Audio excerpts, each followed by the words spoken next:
KW Continente presenta los análisis y comentarios del ingeniero José Isabel Blandón y Fernando Correa. Jueves 3 de marzo, usted nos ve por Next Canal 21, nos escucha por KW Continente. Un día en el que empezamos, con esa lamentable noticia del fallecimiento de Sonia Gallardo de Smith, nuestra viceministra de Educación Académica. También la muerte del padre Villalobos, quien fue por muchos años una voz de esa conciencia que horadaba la conciencia de la sociedad panameña.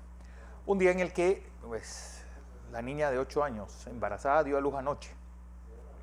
¿Y cuáles van a ser las opciones de este terrible caso? Ayer se sometió a votación una condena a Rusia que fue secundada por 5 países y recibió la abstención de otros varios que se consideran como parte de prorrusos. Entre esos países hubo varios latinoamericanos, sorpresivamente El Salvador, Bolivia, Nicaragua y Cuba. Venezuela no puede votar por la deuda que mantiene con la Organización de Naciones Unidas. Cayó Gerson en el sur de Ucrania, y eso a pocos kilómetros de una central nuclear. El ejército ruso puede incluso hacer una bolsa del ejército ucraniano en el sureste. Así que un día decisivo. Vamos a ver qué pasa en la mesa de negociaciones mientras siguen cayendo sanciones al gobierno de Vladimir Putin. Don José. Buenos días, Fernando. Buenos días. Buenos días a toda nuestra audiencia que nos sigue en KW Continente Radio y en Canal 21 Next TV. Me uno a ese sentido pésame, hombre. Al padre Villalobos, un gran amigo. Sí, hombre. Y un gran fogoso orador. Un fogoso orador. También a Katy Arjona. Y a la viceministra de Sonia Gallardo. A su hijo, el director de Sinaprof. También quiero agradecerle a Tino Blake, hijo de doña Gloria Blake, que murió hace unos días, la nota que nos mandó por nuestra recordación a esa gran mujer, esa gran profesional, Gloria Blake.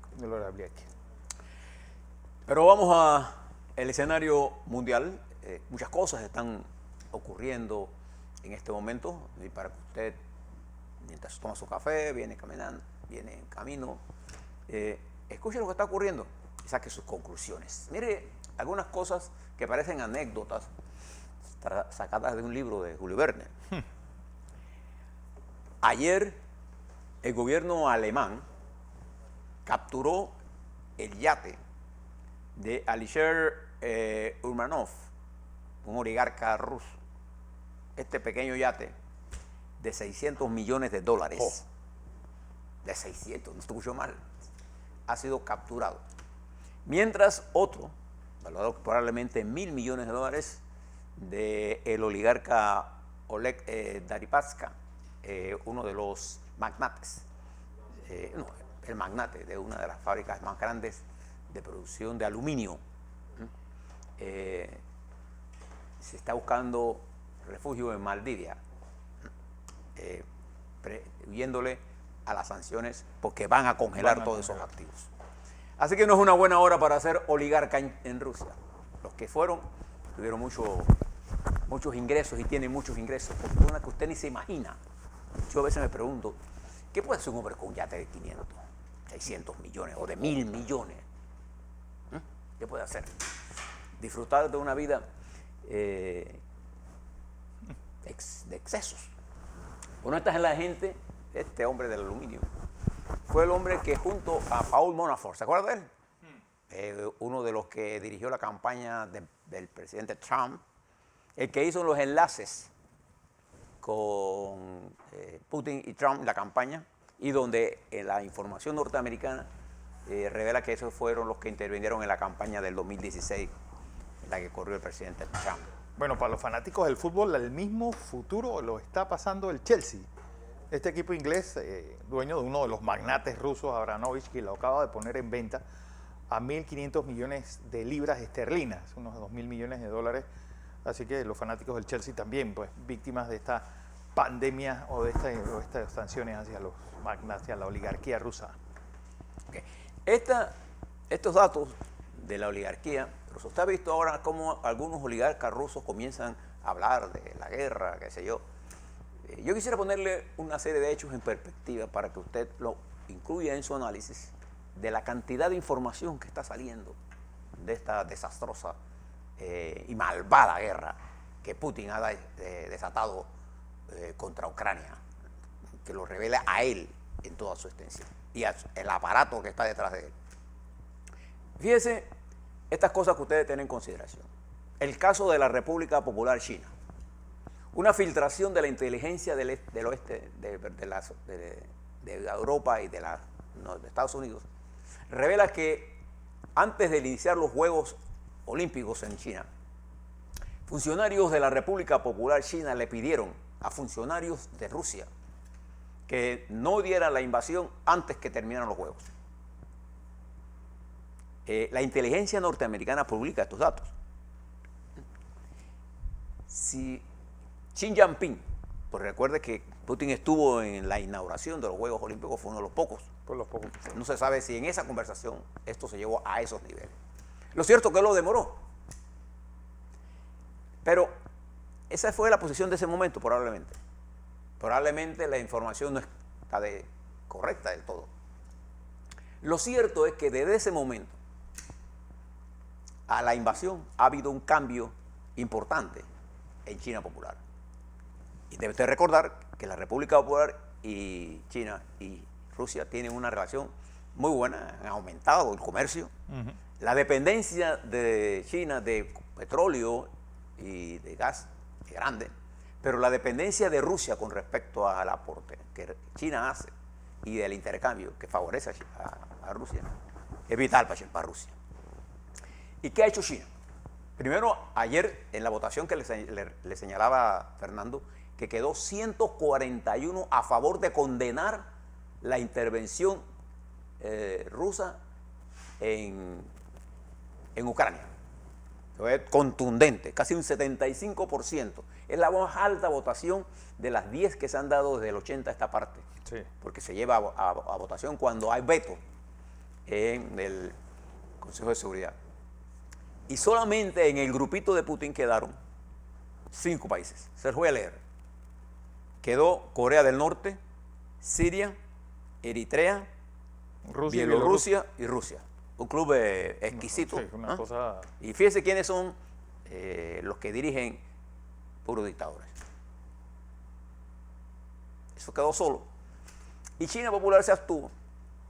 Y hay una revelación de Cristina Manpour de la CNN y pone en video al canciller ucraniano relatando la conversación que él tuvo con el canciller Wang de la República Popular China, donde China le dice que ellos no tienen interés en ninguna de esas guerras, que ellos lo que van por la coexistencia pacífica, y el canciller ucraniano le pide a China que ponga todos sus esfuerzos en buscar la negociación. Y lo que ha dicho el gobierno chino, usted no se fijó que China no ha salido a decir absolutamente nada que no sea la búsqueda de la paz, porque la situación de Xi Jinping es hartamente difícil, complicada, por las relaciones comerciales que tiene, pero además porque Occidente y Estados Unidos constituyen un valor más importante que China, que Rusia solo. Entonces Xi Jinping está buscando, Fernando, un equilibrio. Fíjese el caso de Israel. Usted pone que tiene que ver Israel en todo esto. Bueno, Israel siempre se define a Rusia, que es cercano a sus fronteras, como la gente del norte. Pero Israel tiene una relación geopolítica, geoestratégica con los Estados Unidos enorme. Sí. Pero uno de los adversarios más duros que tiene Israel, aparte de Irán, es Siria. Sí. Y Putin, frente a la salida de Trump del Mediano Oriente, le metió armas y todo el esfuerzo a Siria para contener e impulsar las acciones contra Israel. Entonces Israel tiene cierto nivel de reverencia o de respeto, va a ser a lo mejor en ese mejor término, Entonces, Además que no olvidemos las víctimas que fueron los judíos israelíes de esos progromos hechos durante la época zarista. Gran parte de la migración que hay en Israel es de origen ruso, porque huyeron de exactamente esas masacres, porque hubo una masacre en 1919 de israelíes, por cierto, en Ucrania. Cerca bueno, de hay un obelisco que precisamente fue bombardeado. Sí. Bueno, el que bombardearon fue el de el monumento a Bab Yar, donde los nazis mataron a 33.000 judíos en 2 días. Y eso fue lo que destruyeron cerca de Kiev. Y le contaba lo de Israel, porque Israel tiene unas relaciones muy especiales desde el punto de vista geopolítico con Rusia, pero tiene más importancia para ellos el manejo con los Estados Unidos. Hombre.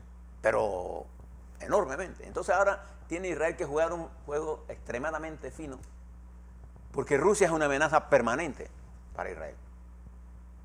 Entonces Israel ha cultivado una buena... De hecho, se habla de que si alguien puede influir en Putin, ese país se llama Israel. Preste la atención y sígale la pista a China, que es un aliado de Rusia circunstancial. Recuerden, la historia de China y Rusia es una historia de amores y desamores. Y de odios. Y de odios profundos. Y ese nivel de desconfianza existe en ambas naciones. Hay más relación entre Rusia y Ucrania que entre Rusia y China. ¿Y por qué Putin se mete en Ucrania? Por su sentido de la grandeza, de la egolatría, que lo llevó a creer que a él le iba a ser relativamente fácil en 24 horas tomarse Ucrania y que no iba a pasar absolutamente nada por su poderío nuclear y porque el Occidente estaba dividido. Todo el mundo sabe cuándo comienza una guerra. Lo importante es ver el final de la guerra. Yo creo que en el análisis que hizo la inteligencia rusa, el que hizo, no pudo prever seguramente los acontecimientos a la velocidad con que se están dando en este momento en el mundo. Ellos apostaron a una Europa dividida y débil, y apostaron a una Norteamérica dividida y débil en su proceso democrático. A eso apostó. Y lo que ha sucedido es exactamente lo contrario. En un cerrar y abrir de ojos, Alemania se ha convertido en un elemento importante y además es un actor fundamental de aquí al futuro con respecto a cualquier poder militar que usted pueda concebirse. Porque si hay un país que tiene tecnología, ese país se llama Alemania. Y ahora va a dedicar más de 120.000 millones de dólares a la reconstrucción de su ejército con el 2% del Producto Interno Bruto de ese país. Pero además de eso, ha logrado que países tradicionalmente neutrales, como Suecia, Finlandia, que no pertenecen a la OTAN, hayan decidido, nosotros estamos considerando participar en la OTAN, para retar a Putin. Europa ha entendido que lo de Ucrania no es la guerra de Ucrania, sino que en Ucrania se da la batalla de Europa. Bueno, es que el señor Lukashenko dio una conferencia y él explicaba en un mapa lo que estaban haciendo los rusos, y algo que ha sido noticia en Europa es que dentro de ese mapa se ve una columna rusa entrando en Moldavia. Es decir, todos los países pusieron sus bardas en remojo porque con estos caballeros uno no sabe a qué extenderse. No tenga la menor duda que la capacidad militar de Rusia, contadas en armas y en tanques y aviones, es mayor. Pero el factor subjetivo de la guerra, que es el ser humano, en Ucrania hay más razones para dar la guerra que Rusia, los soldados rusos tengan para dar esta guerra. Esta no es la gran guerra patria. Bueno, ya van más muertos en una semana en guerra en Ucrania que toda la guerra de Chechenia. Más de 5.500. Pero hay problemas de abastecimiento serios. Hay José, 500... Porque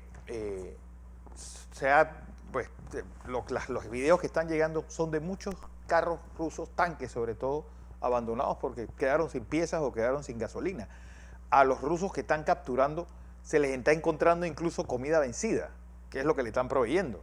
Se les está encontrando también una muy baja moral al ejército ruso. Así que, pues, yo creo que a pesar de que el 65% de los rusos que están peleando hoy en Ucrania tienen experiencia de guerra en Georgia o en Nagorno-Karabaj, no es el ejército rojo de hace unos años.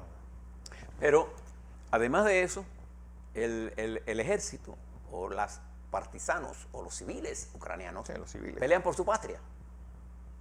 Y recuerde que Ucrania era Ucrania, Kiev era Kiev antes de que Moscú se convirtiera. En un Moscú ducado, era un gran ducado. un Parte de la ruta, pedacito, un principado de ¿no? esos. Mientras ya Kiev era. Ucrania tiene una historia, ¿no? Muy grande. Ligado mucho a Rusia, sí, Y a Polonia. y Polonia. Entonces, se ha producido en este momento, no tengan duda de que la superioridad del ejército ruso es mayor, sin duda alguna. Lo que se ha desnudado durante estos días ha sido la baja calidad del equipo que está utilizando Rusia en esto. Uno, dos. Rusia ha tenido que recurrir ahora al bombardeo masivo, así a Gerson, a Kiev, y donde están matando civiles, porque no pudo asustar ni hacer que los soldados ucranianos se entregaran. Yo veía unas imágenes, Fernando, estimados televidentes y radioescuchas, de ciudadanos civiles sin armas parados frente a tanques rusos. Y aquí ustedes no pasan. Y no pasaron. Pudieron haber pasado. Yo me pongo a pensar, hay que ser muy valiente frente a una planta nuclear, pararse frente y ver los tanques venir y no moverse. No moverse. Entonces se pone a pelear la calidad de hombres y mujeres que hay ahí. O sea, ellos tienen una causa. Los rusos, el ejército invasor, no tiene causa. Es la proyección de Putin y de sus magnates y de sus generales. El generalato ruso tiene que dar una gran explicación a su jefe de este desastre que han montado. Pero además de eso, ha producido una reacción contra Rusia impresionante. Le voy a dar otra historia. En los Juegos, y parece una historia pequeña, en los Juegos Paralímpicos que se van a realizar precisamente en Beijing, ni Rusia ni Bielorrusia pueden entrar ya. Porque la presión que el mundo puso, si iba a Bielorrusia, Rusia, ellos no iban a fracasar los Juegos. Y China decidió desinvitar a estos dos, que se han convertido en sátrapas del mundo. O sea, Parias. No, estados parias. Entonces, no tengan la menor duda que militarmente va a ocurrir lo que está ocurriendo, la masacre. Porque ahora van a bombardear lo que sea, lo que se mueva. Y han descubierto las inteligencias europeas y norteamericanas que Rusia planea utilizar las llamadas bombas de racimos. Que son bombas, Fernando, que usted la dispara y ellas se vuelven bombitas. Sí, sí. Son brutales, están prohibidas. Están prohibidas. Y las bombas termobáricas, que son bombas que producen una gran presión y que todo el que le llega cerca se muere por asfixia. Son bombas terribles, todas las armas son terribles, pero estas son terribles, están prohibidas por ley, por la convención de Ginebra. Y ha encontrado estas del que trae el ejército ruso. Entonces, observe lo que está pasando en el mundo. Si usted va desde Europa, desde Asia, Japón, Corea del Sur, Australia, usted no ha visto a Vietnam decir absolutamente nada. Porque Vietnam, que es un país acostumbrado a luchar contra las grandes potencias, no tiene ninguna confianza ni en los chinos, ni en los rusos, ni en los americanos, ni en los tiene franceses. confianza en ellos mismos. Exacto. Y usted ha visto Taiwán, India es un papel importante y India no ha jugado su influencia porque India es uno de los principales socios de Rusia y India no ha dicho lo que China ha dicho. Se preste la atención a lo que haga India, porque si India se sale del esquema de Putin, comienza a sangrar toda la economía. De la aplicación de las medidas económicas ha tenido un impacto violento en Rusia. La bolsa no puede abrir, la moneda se ha desplomado. Pero los factores de la guerra permanente, entre los que están los factores objetivos y los factores subjetivos, los factores objetivos de la guerra favorecen a Rusia, los factores subjetivos de la guerra favorecen a Ucrania, porque además genera una solidaridad internacional que se expresa en los intelectuales, en los deportes, en el cine. En este momento, Sean Penn, ¿se acuerda de él? El cineasta, director y actor. Director y actor. Está en Ucrania, filmando para el mundo lo que está ocurriendo. Está allá, con su equipo. Fíjense lo que está ocurriendo cuando cosas que antes no conversábamos. Esto es como el virus.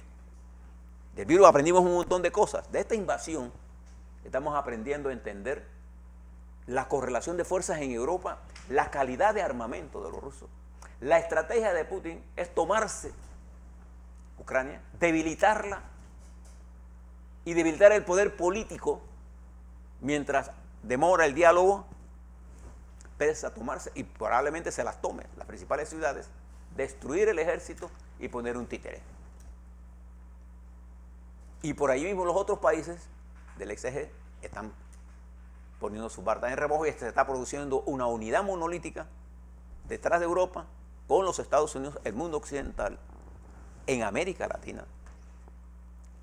Rusia es la primera vez en la historia contemporánea que una potencia de esa naturaleza ha sido retada con esta magnitud. Con esta magnitud. Preste la atención El a cambio todo de los eso. tiempos. Y eso está produciendo algunas cosas importantes. Por ejemplo, está produciendo un incremento de la inflación. Ayer el WTI, el Texas International, terminó en 110 el barril.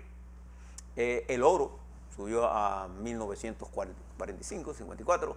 Y el cobre, que a nosotros nos interesa, se mantiene en 4.57 por encima del 4.30 con que Panamá negoció con el mineral de Panamá. O sea, es que está ocurriendo un refugio. El dólar es más fuerte que el rublo lejos, el euro es más fuerte. Y el derrumbe del rublo, que es la moneda oficial de Rusia, y el alejamiento y las medidas de restricción del comercio a Rusia son brutales. Y no importa cuál sea el resultado de la guerra, no se van a levantar así nada más. Esto es como los subsidios. Como usted lo establece, son muy difíciles de levantar. Y Rusia va a tener que hacer muchas. Y fíjate que ha recurrido Rusia. Voy a terminar este pedacito para ir a 3 cosas latinoamericanas. Rusia ha comenzado a elevar el nivel del debate, a decir que esta es una posibilidad de una guerra nuclear. Lo dijo Lavrov en una conferencia que concedió a Al Jazeera. Mira dónde lo dijo. Sí. Diciendo de que Biden sabía perfectamente bien que esta podía conducir a una tercera guerra mundial atómica. Lo dijo Putin cuando puso en alerta lo que ya está en alerta. No hay que ser muy inteligente para darse cuenta que el mundo que tiene armas nucleares, todas están en estado de alerta. ¿Y cuál es el estado de alerta? Nunca lo vamos a ver. Sí. Lo que Putin sabe perfectamente bien es que si él inicia un ataque nuclear, va a ser devastador el ataque a él y a Rusia, igual que va a ser el de Rusia a Europa y Estados Unidos. Sin duda, él lo sabe, los militares rusos lo saben, y los militares norteamericanos, los países como Francia, Inglaterra, saben lo devastador que va a ser, pero todos saben la respuesta. No necesitan de Ucrania para lanzar misiles atómicos, los tienen ya listos. Entonces estamos frente a una situación complicada, muy complicada. Fíjense en América Latina. Hoy aparece, en el único lado que aparece, que es Metro Libre, Fernando, una foto de la canciller panameña, y entiendo que el otro, por la bandera que está atrás, debe ser el canciller de República Dominicana, y el canciller norteamericano, el secretario de Estado, Anthony Blinken, en donde se habló sobre qué cosa, democracia, inversiones, y sobre la posición sin duda, yo no estaba en esa reunión ni tengo el informe, pero la noticia, el único periódico que saca esta foto, importantísima en este momento, porque Panamá votó contra esa invasión y no tenía otro remedio que hacerlo. Y esta foto, que expresa la posición de los Estados Unidos, ahora mirando hacia nosotros, es importante para entender la nueva geopolítica que nace de esta nueva correlación de fuerzas en la que Rusia está aislada. Puede ganarle a Ucrania, sin duda. Puede masacrarla, y lo está haciendo, de hecho. más de 1 millón de ucranianos ya en 10 días han salido de Ucrania. Pero a diferencia de otros, los ucranianos, que son eslavos, Fernando, están bien recibidos en Europa. Movilizaciones, me llama la atención poderosa la posición de Polonia y de Hungría, que ha moderado su lenguaje con respecto a su solidaridad con Rusia. Con Rusia. Porque Hungría vivió, ¿ustedes recuerdan los tanques rusos entrando a Hungría Budapest y matando gente? en el 56. Y bueno, ahora está recibiendo. Miren lo que está cambiando a velocidad. Hay varias guerras simultáneas dándose. Cibernéticas. RT ha desaparecido. La maquinaria de propaganda rusa. Bueno, en Panamá ya no la veo. No, yo hace semanas le estaba advirtiendo a ustedes en la campaña que ha montado incluso China Popular y Rusia contra las democracias occidentales y Estados Unidos y Europa. Brutal. Más RT. Ayer no la vi. Uno siempre debe escuchar todas las partes. Sí. Hoy debe darse una nueva negociación, pero Putin quiere entrar a la mesa de negociación con bombardeos masivos. Claro. Va a continuar la matanza. Las tropas lo más dentro posible de Ucrania. Porque él quiere pactar. El gobierno de Zelensky lo quiere sacar. Vaya usted si Putin puede sacar, lo tiene que sacar muerto. Sí. Y hay un equipo buscando a Zelensky para matarlo. Y a todo su equipo. Algunas cosas que ustedes saben de nuestra América. Luis Ignacio Lula da Silva ha confirmado ya que va a correr en las elecciones de Brasil en octubre. La carrera en Costa Rica continúa con una ventaja para el candidato Chávez sobre el candidato del Partido Liberación Nacional, Figueres. Continúa ese proceso. También la situación de El Salvador se le va a complicar al señor Bukele. La situación del presidente de México es muy compleja. Dentro de unos días estará tomando posesión el joven presidente de Chile, el 13. La condición de Ecuador es muy grave con relación a la penetración del crimen organizado. Y el presidente de Perú se encuentra agarrado de una soguita, que en cualquier momento se puede reventar, mientras la campaña en Colombia cobra una nueva dinámica. Todos estos acontecimientos mundiales van generando una nueva correlación de fuerza global y local. Ya ustedes ven, por eso le destaco esta foto del secretario de Estado, en medio de esta guerra, que él saque tiempo para estos ministros, para discutir el estado de la democracia. Nos da un mensaje muy alto y claro.